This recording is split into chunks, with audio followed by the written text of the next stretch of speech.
আসসালামু আলাইকুম ভিউয়ার্স। আমাদের আজকের বিষয় একজন বিড়িখোরের পহেলা বৈশাখ। আগের দিন সন্ধ্যায় পরিকল্পনা তৈরি করলো। কাল কি করব, কোথায় যাব। আজকে রাতের ভিতরেই মোবাইলে টাকা ঢুকাতে হবে। যেন সবাইকে ১২টা বাজার আগেই মেসেজ দেয়া যায়।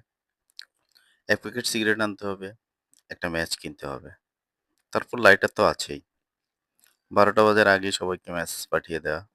কে কি উত্তর দিল সেটা পড়া। এই ফাঁকে পাঞ্জাবিটা তৈরি করে নেওয়া।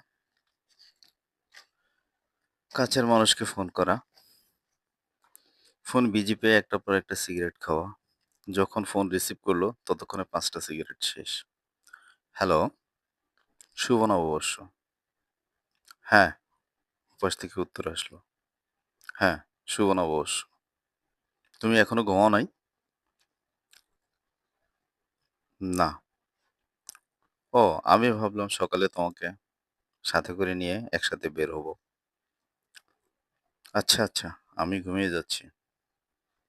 আর জানা হলো না ফোনটা কেন ব্যস্ত ছিল। যাক, কাল সকালেও তো জানতে পারবো। ঘুমে চোখ ভেঙে আসছে। আচ্ছা, ঘুমানোর আগে একটা সিগারেট ধরাই, তারপর ২টা টান। বিছানায় শুয়ে অনেক ভাবনা। কাল বলেই ফেলবো। অনেকদিন তো হলো বলা করে কিছুই বলা হয় না। বৈশাখের সকালবেলা ছোট বোনের চিৎকারে ঘুম ভাঙলো। ভাইয়া উঠ, বাজে কয়টা দেখছস?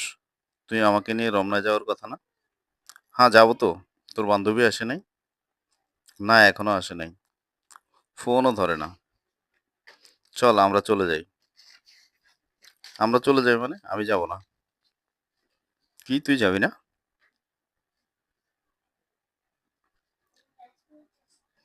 যাবি না মানে কি?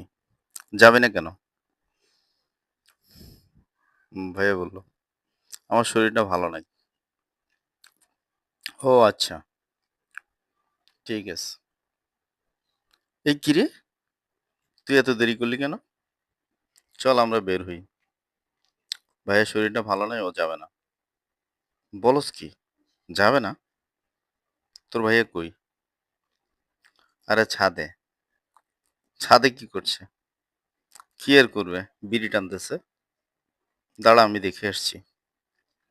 ও, ছাদে দাঁড়াইয়া বিড়ি খাওয়া হচ্ছে। ভাবছিলাম সাথে নিয়ে যাব। সরি, ভুল হয়ে গেছে। আর খাবো না। মেট্রোতে করে যাত্রা শুরু। অনেক চেষ্টা